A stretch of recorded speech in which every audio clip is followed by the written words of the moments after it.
नमस्कार दोस्तों। आज हम लोग सोशल साइंस के अंतर्गत ज्योग्राफी भूगोल का विषयनिष्ठ सब्जेक्टिव क्वेश्चंस देखेंगे जो इम्पोर्टेंट और परीक्षा में आने की प्रबल संभावना है, आ सकता है। तो इसके पहले मैंने सोशल साइंस में 2 वीडियो अपलोड कर चुका हूं और ये आज है भूगोल से संबंधित वीडियो अपलोड कर रहा हूं। तो बिना समय गवाए, चूँकि आप लोग के पास समय नहीं है, 20 मार्च कल सिर्फ छोड़कर परसों परीक्षा है, इसीलिए आप लोग सरसरी निगाह से एक बार देख लीजिएगा और जो नए हैं मेरे चैनल को सब्सक्राइब कर दीजिएगा ताकि मैं जो भी वीडियो अपलोड करूंगा और सब्जेक्ट का वो आपके पास आसानी से पहुंच सके। तो इसमें पहला बोलता है कि संसाधन क्या है अथवा संसाधन से क्या अभिप्राय है।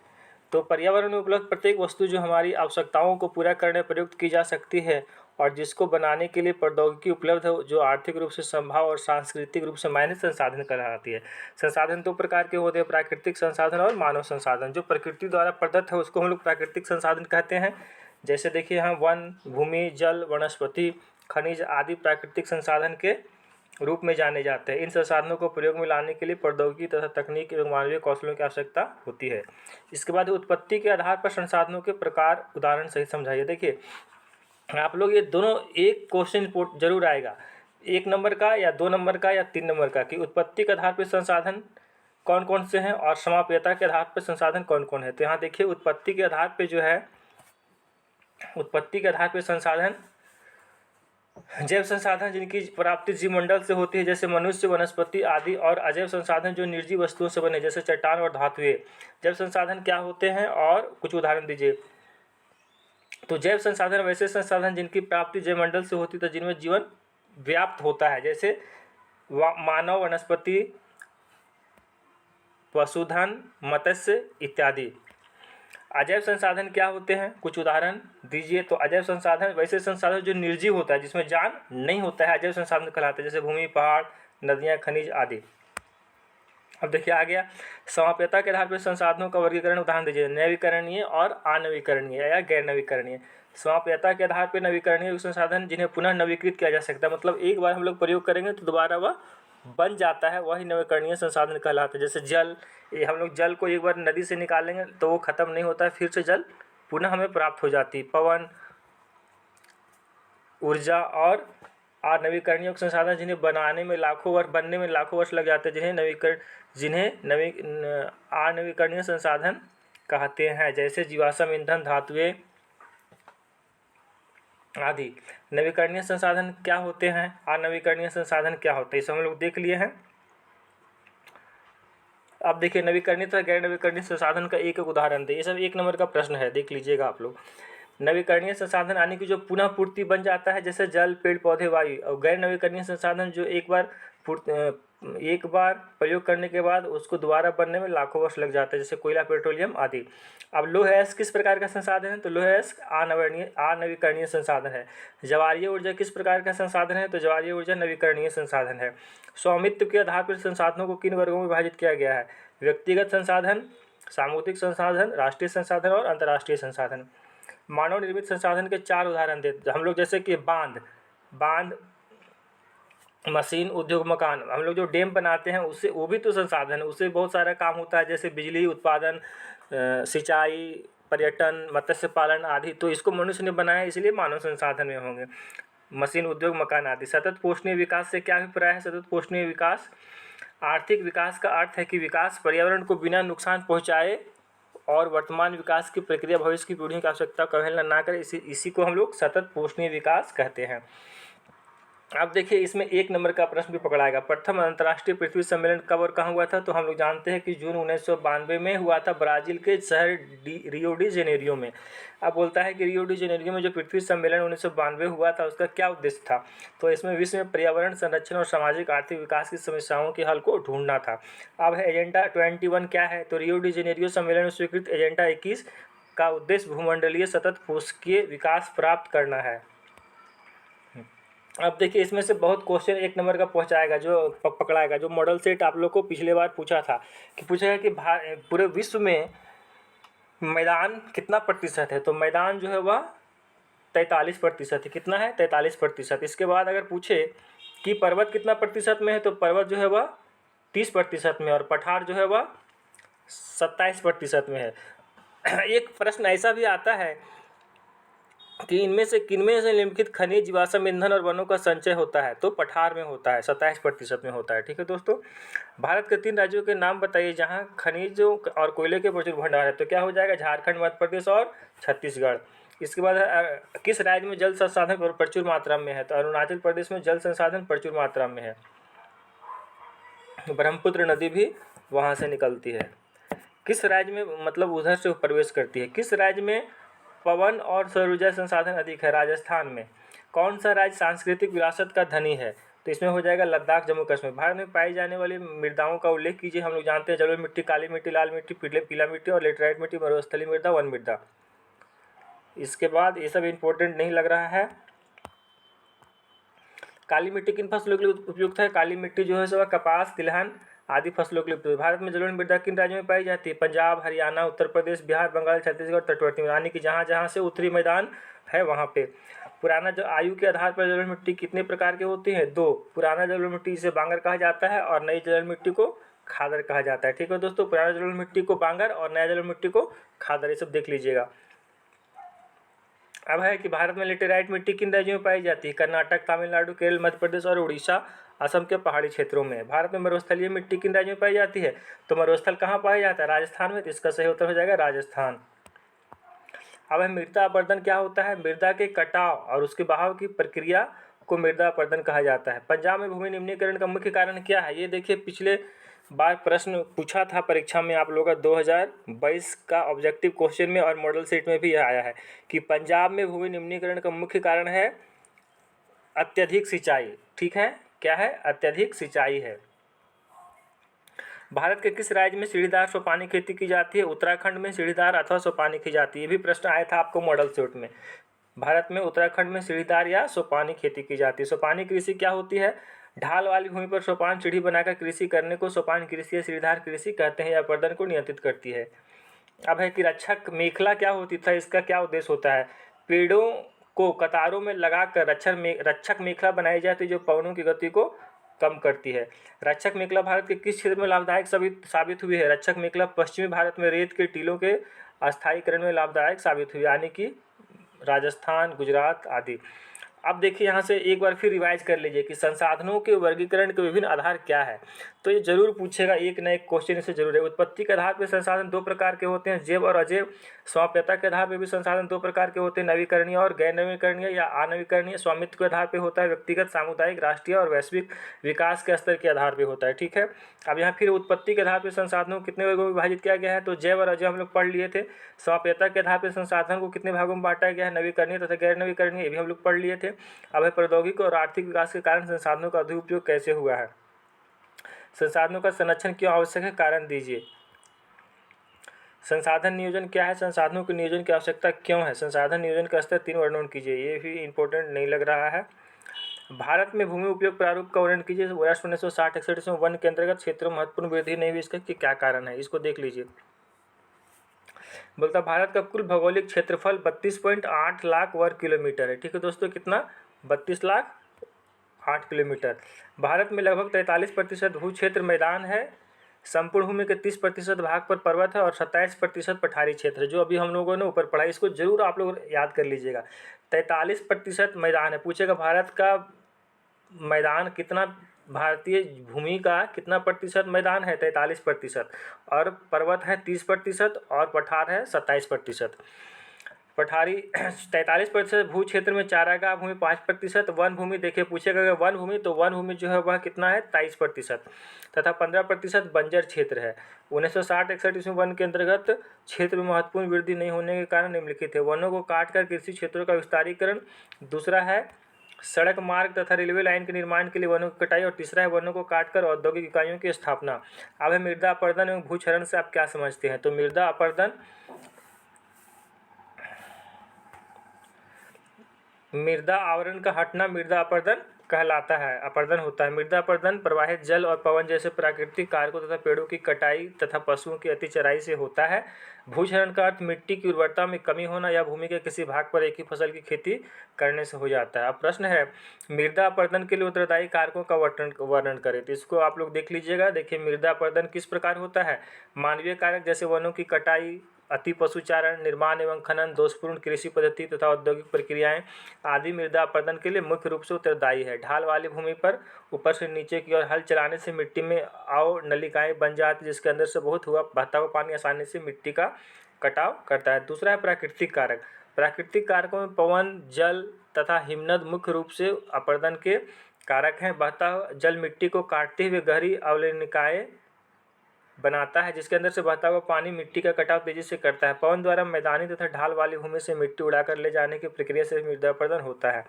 अब है भूमि क्षरण या भूमि निम्नीकरण किसे कहते हैं। भूमि क्षरण के कारणों की व्याख्या करें अथवा भूक्षरण का क्या अर्थ है। तो प्राकृतिक तथा मानव निर्मित कारणों से मृदा की उर्वरा शक्ति या उपजाऊपन में लगातार होने वाली कमी को भूमि क्षरण या भूमि निम्नीकरण के नाम से जाना जाता है। भूमि क्षरण के निम्नलिखित कारण है: भूमि अपर्दन, भूमि प्रदूषण, दोषपूर्ण कृषि पद्धति, पशुचरण तथा वनों की कटाई, उद्योग धंधे इत्यादि। अब मृदा अपर्दन या भूक्षरण को रोकने के 4 उपाय, ये इंपॉर्टेंट आ सकता है। तो मृदा अपर्दन या भूक्षरण को रोकने के 4 उपाय या हमारे देश के विभिन्न भागों में मृदा अपर्दन भूक्षरण को नियंत्रित करने के लिए अपनाए गए उपायों का वर्णन कीजिए, या मृदा अपर्दन या भूक्षरण को नियंत्रित करने के उपाय। किसी भी प्रकार प्रश्न घुमा के पूछेगा, उत्तर एक ही होगा। पहला है कि पर्वतीय क्षेत्रों में सीढ़ीनुमा खेती द्वारा मृदा अपर्दन की मात्रा को कम किया जा सकता है। दूसरा है मरुस्थलीय भाग के चारों ओर वृक्ष लगाकर मृदा अपर्दन को रोका जा सकता है। तीसरा है अधिक वर्षा वाले क्षेत्रों में छोटे छोटे पौधे तथा घास आदि लगाकर मृदा अपर्दन को नियंत्रित किया जा सकता है। चौथा है एक ही भूमि पर बदल बदल कर विभिन्न फसलों की खेती से भी मृदा अपर्दन भूमि क्षरण पर नियंत्रण पाया जा सकता है। पांचवा है उद्योगों से निकलने वाले प्रदूषित जल को बाहर निकालने के लिए पृथककारी छन्ना का प्रयोग भूक्षरण को नियंत्रित किया जा सकता है। अब है पहाड़ी क्षेत्र में मृदा अपर्दन को रोकने के लिए क्या कदम उठाने चाहिए। तो इसमें है कि पहाड़ी क्षेत्र में मृदा अपर्दन को रोकने के लिए निम्नलिखित कदम उठाना जाना चाहिए। पहला, सीढ़ीनुमा कृषि पद्धति को अपनाया जाना चाहिए। दूसरा, खेतों के चारों ओर घास या छोटे पौधे उगाने चाहिए। वही चीज़ है, पहाड़ी भागों में पशुओं की चराई पर रोक लगाया जाना चाहिए। और चौथा है पर्वतीय ढालों पर बांध बनाकर जल प्रवाह को रोकने का प्रयास करना चाहिए।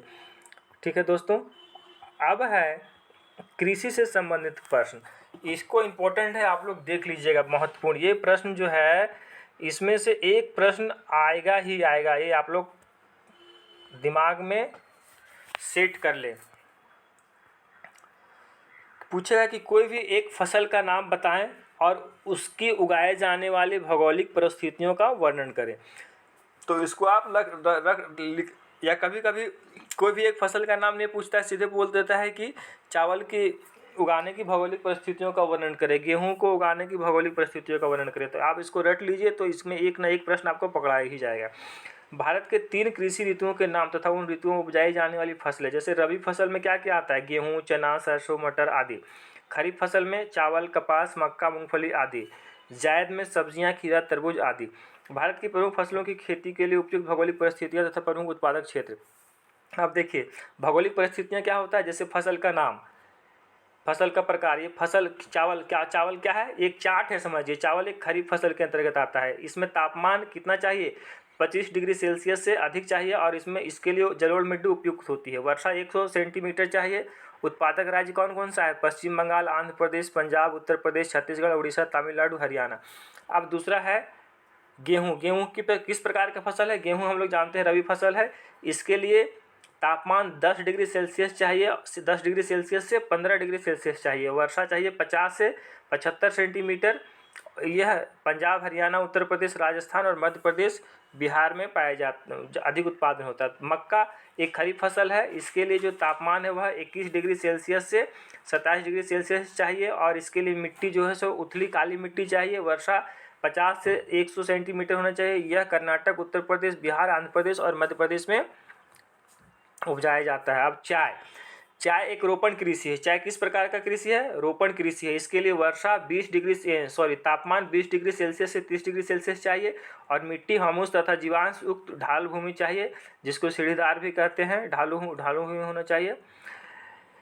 वर्षा 150 से 200 सेंटीमीटर होनी चाहिए। यह असम, पश्चिम बंगाल, तमिलनाडु और केरला में अधिक उत्पादन होता है। कपास एक खरीफ फसल है। यह इसके लिए तापमान 21 डिग्री सेल्सियस से 25 डिग्री सेल्सियस चाहिए। मिट्टी काली होनी चाहिए।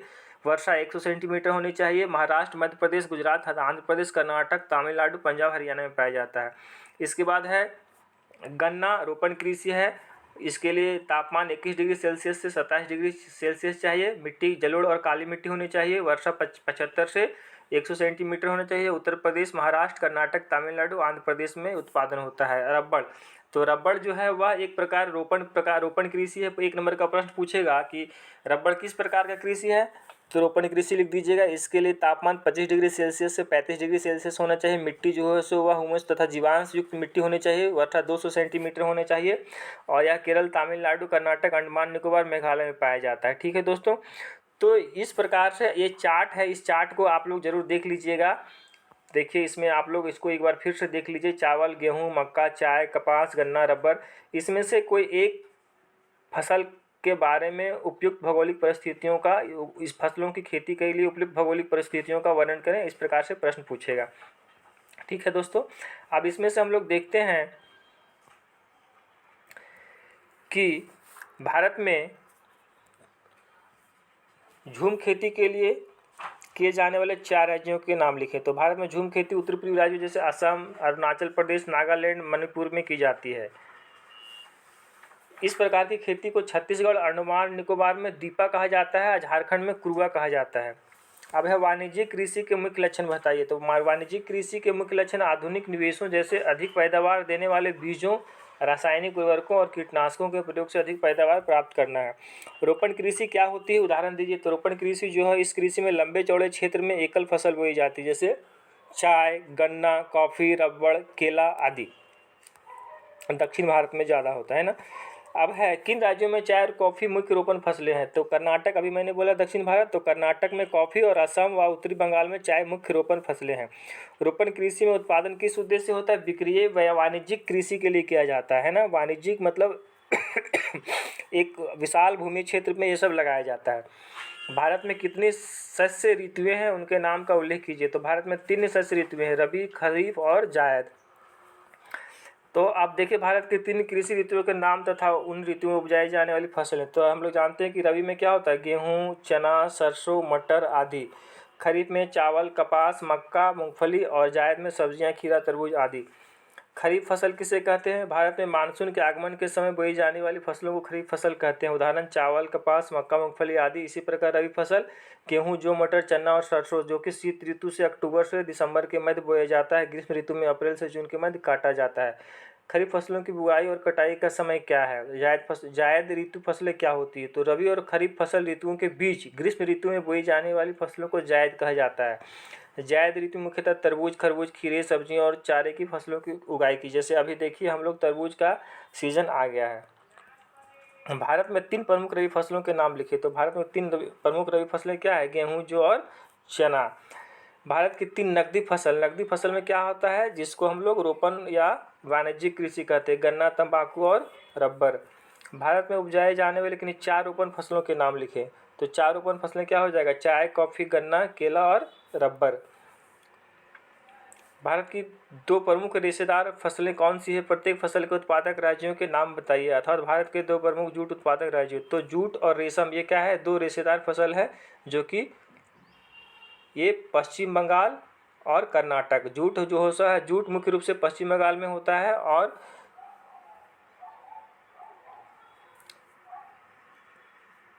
ये रेशम जो है वह कर्नाटक में होता है। भारत की 2 प्रमुख खाद्य फसलों तथा उनके प्रमुख उत्पादक राज्यों के नाम लिखें। तो खाद्य फसल क्या है, चावल, जो कि पश्चिम बंगाल में सबसे ज़्यादा होता है। इसके बाद उड़ीसा, आंध्र प्रदेश तथा तमिलनाडु में। गेहूं का प्रमुख राज्य क्या है, आप जानते हैं, पंजाब, हरियाणा और उत्तर प्रदेश में है। भारत में सर्वाधिक गन्ना उत्पादक राज्य कौन है, उत्तर प्रदेश है। इसके बाद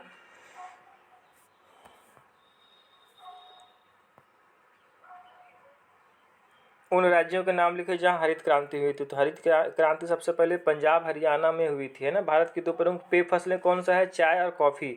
रबर उत्पादक 2 राज्य कौन है, केरल और तमिलनाडु। चाय के उत्पादन में भारत का विश्व में कौन सा स्थान है, चाय के उत्पादन भारत का विश्व में पहला स्थान है।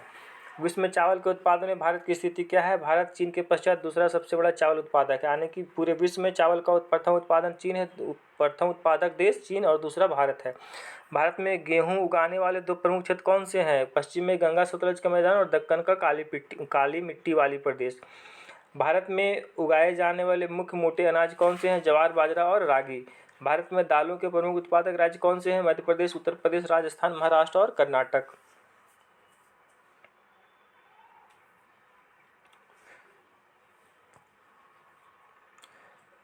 अब है विभिन्न प्रकार के कृषि का नाम बताए। तो कृषि बहुत प्रकार के होते हैं, जैसे रोपण कृषि, आत्मनिर्वाह कृषि, झूम या स्थानांतरित कृषि, शुष्क तथा आर्द्र कृषि, गहन कृषि। अब बोलता है स्थानांतरित कृषि से क्या तात्पर्य है? भारत के किन क्षेत्रों में की जाती है? कर्तन दहन प्रणाली कृषि को ही आत्म स्थानांतरित कृषि के नाम से भी जाना जाता है। तो अधिक वर्षा वाले क्षेत्रों में जब एक स्थान की भूमि की उर्वरा शक्ति समाप्त हो जाती है तो किसान उस स्थान की भूमि को छोड़कर दूसरे स्थान की भूमि को साफ कर वहां पर खेती करते हैं। कृषि की इस प्रणाली को ही स्थानांतरित कृषि या कर्तन दहन प्रणाली कहा जाता है। इस प्रकार की कृषि भारत के पूर्वोत्तर प्रदेशों में, छोटा नागपुर के पठार यानी झारखंड के भागों में, अंडमान निकोबार द्वीप समूह में की जाती है। ठीक है दोस्तों, तो ये सब प्रश्न आप लोग देख लीजिएगा, इंपॉर्टेंट प्रश्न है, कल भर ही समय है और आप लोगों की जो है वह देखिए एक और इम्पोर्टेंट प्रश्न, झूम खेती या कर्तन दहन प्रणाली कृषि भारत के निम्नलिखित प्रदेशों में किन नाम से जाना जाता है? एक नंबर का प्रश्न भी पूछ सकता है कि पूर्वी राज्य में इसको झूम खेती कहते हैं, छत्तीसगढ़ और अंडमान निकोबार में इसको दीपा के नाम से जानते हैं, झारखंड में कुरुआ के नाम से जानते हैं और मणिपुर में पालमू के नाम से जानते हैं।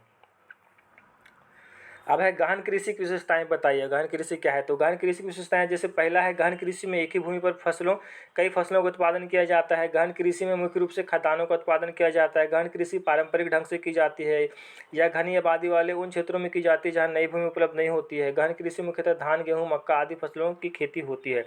अब है गहन कृषि तथा रोपण कृषि में अंतर बताइए। तो गहन कृषि और रोपण कृषि में क्या अंतर है? इसके अंतर्गत देखिए, गहन कृषि क्या है? इसके अंतर्गत भूमि का क्षेत्रफल कम होता है, रोपण में इसके अंतर्गत भूमि का क्षेत्रफल अधिक होता है। गहन कृषि में एक ही भूमि पर कई फसलों का उत्पादन किया जाता है, रोपण कृषि में एक भूमि पर एक या दो फसलें उगाई जाती है। तीसरा है इस प्रकार की कृषि में खाद्यान्नों का उत्पादन किया जाता है, उदाहरण धान, गेहूं, मक्का आदि।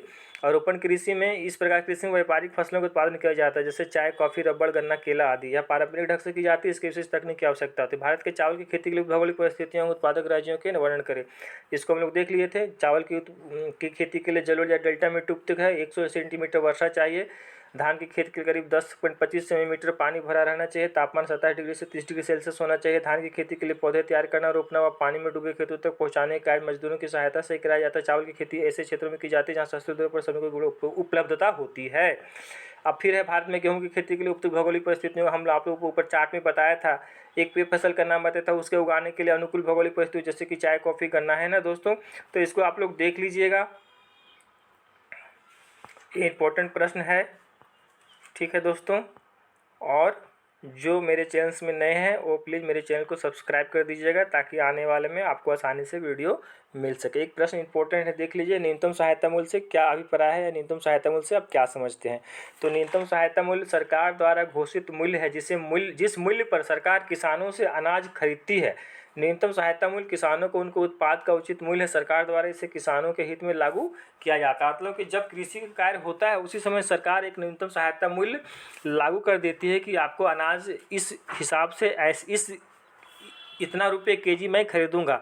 और बाद में अगर अनाज खराब या बढ़ जाता है फिर भी जो न्यूनतम सहायता मूल्य है उसी हिसाब से सरकार किसानों से अनाज को खरीदती है और यह किसानों के हित में लागू किया जाता है। ठीक है दोस्तों, तो आप लोग के पास ज़्यादा समय नहीं है, परसों सामाजिक विज्ञान की परीक्षा है, इसीलिए आप लोग पूरी एकाग्र होकर मन से पढ़िए। मैं जो अभी क्वेश्चन बताया हूँ इसको आप लोग एक नज़र सस्त्री नज़र से देख लीजिए दोस्तों। ठीक है, धन्यवाद।